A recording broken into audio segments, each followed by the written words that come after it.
हम्म। फिर भी भगवान कष्ट भोगने वाले जीवों पर अपनी अहेतु की कृपावश उनके समक्ष प्रकट होकर श्रवण कीर्तन स्मरण पूजन स्तवन आत्मनिवेदन तथा शरणागति से युक्त भक्ति के सिद्धांत को जागृत करते हैं, क्योंकि ये कष्ट भोग रहे जीवों पर इतने अधिक कृपालु है कि जितनी जीव आशा भी नहीं रखते उपयुक्त में से सारी विधियों किसी एक विधि को ग्रहण करने से बद्ध जीव अविद्या के बंधन से छूटकर बहिरंगा शक्ति के द्वारा भरमाए गए समस्त भौतिक कष्टों से मुक्त हो जाता है। जीवों पर इस प्रकार की कृपा भगवान श्री चैतन्य महाप्रभु के रूप में भगवान द्वारा प्रदान की गई है।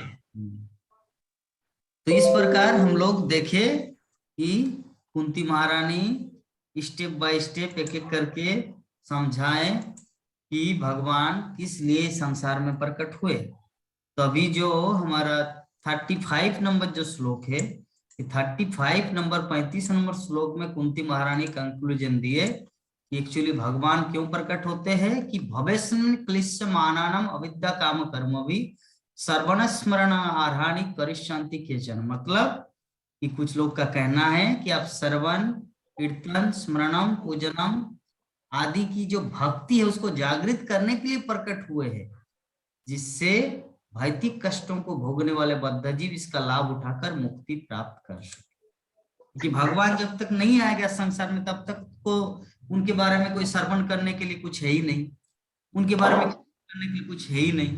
तो इसीलिए भगवान जब आते हैं तो श्रवण कीर्तनम अर्चनम बंदनम सक्कम आत्मन सब कुछ आ जाता है। तो कुंती महारानी यहाँ पे बता रहे कि कुछ लोगों का कहना है कि इस संसार में भगवान इसलिए प्रकट होते हैं कि लोग उनकी नवदा भक्ति कर सके और ये भक्ति करके वो भगवत धाम को जा सकते हैं बहिरंगा शक्ति से छूटकर। तो इस प्रकार आज का हमारा जो कुंती महारानी का श्लोक संख्या 32, 33, 34, 35 चार श्लोकों पर हम लोग डिस्कस किए। तो इस संबंध में अगर किसी भक्त का कुछ डाउट हो, कुछ क्लेरिफिकेशन चाहिए तो प्रश्न पूछ सकते हैं। हरे कृष्णा।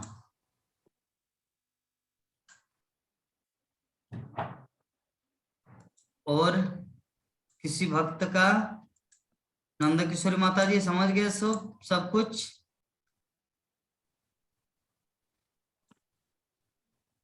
चलिए हम गीता माता जी को पूछते हैं। भगवान प्रभु जी, हाँ ये इसमें ये 34 वाला में है बोझिल, भार से बोझिल समुद्री नाव की भांति। बोझिल के बोझिल मतलब बोझ, पाप का बोझ। पाप का बोझ पृथ्वी में इतना भर गया जिसके कारण तो पृथ्वी माता गाय का रूप धारण करके भगवान के पास आए। बोझिल मतलब पाप से बोझिल धरती। अब वो ब्रह्मा जी के पास गए, फिर ब्रह्मा जी सभी देवताओं को लेकर क्षीरोदोक्षाई विष्णु के पास गए।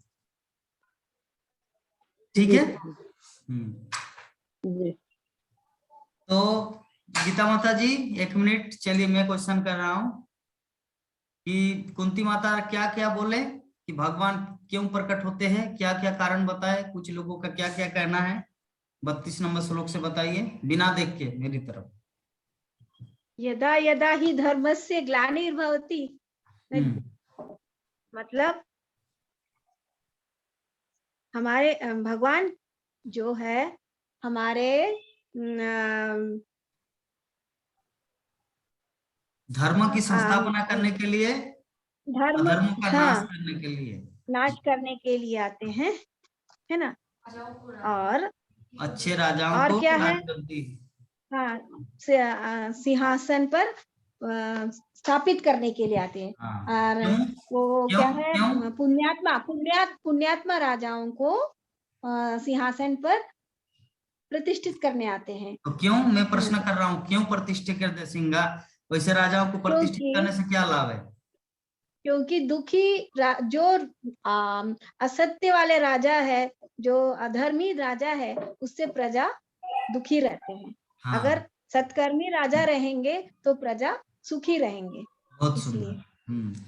और तृतीय नंबर में कि देवकी और वसुदेव से भगवान प्रकट हुए, तो क्यों, कौन सा कारण है, ये क्यों प्रकट हुए भगवान? वो इसलिए कि सुतपा और कृष्णी जो दो लोग थे, वो लोग अपना वो किए थे, तप किए थे कि और उनके तप में भगवान प्रकट होके उनको वरदान मिला था कि अगले जन्म में हमारे माता पिता, आपके माता पिता होकर हम जन्म लेंगे। बहुत सुंदर। और ब्रह्मा जी की प्रार्थना में क्यों भगवान आए? ब्रह्मा जी उनके पुत्र रूप में, उनका पुत्र मतलब जन्मा, कैसे उनको बोलते हैं, वो नहीं, मैं जो पूछ रहा हूँ उसका जवाब दीजिए। ब्रह्मा जी की भगवान क्यों आए ब्रह्मा जी की प्रार्थना में? क्योंकि धरती बहुत ही पाप से भर गया था, धरती माता रो रही थी, गाय का रूप धारण करके ब्रह्मा जी सहित गए थे भगवान के पास, क्षीरोदोक्षाई विष्णु के पास। तो ये अवस्था को देखकर भगवान बोले, कन्फर्म बोले कि कोई बात नहीं, हम जाएंगे। ठीक है। और अभी जो 35 नंबर श्लोक में क्या कंक्लूजन हुआ कि भगवान इसीलिए यहाँ पर प्रकट होते हैं क्योंकि श्रवण कीर्तन, ये जो नवदा भक्ति है, इनके माध्यम से कोई एक भक्ति करके जीवात्मा मुक्ति को प्राप्त करेंगे, इस बहिरंगा शक्ति के चंगुल से भगवत धाम जाएंगे। तो आगे क्या होगा हम लोग कल, हाँ, तो आगे क्या होगा हम लोग कल डिस्कस करेंगे। तो ये था आज तक का हमारा। विश्वनाथ प्रभु, एनी कमेंट, एनी फीडबैक? ठीक है। माता जी भगवान श्री कृष्ण के बारे में इतना जानती है तो बताते जा रही है, अभी एक एक करके और आगे बताएंगे कुछ। अभी तभी खत्म हुआ वो, क्योंकि ना उसका बुआ है, कोई संबंध है उसका साथ, इसलिए भगवान को जानते हैं।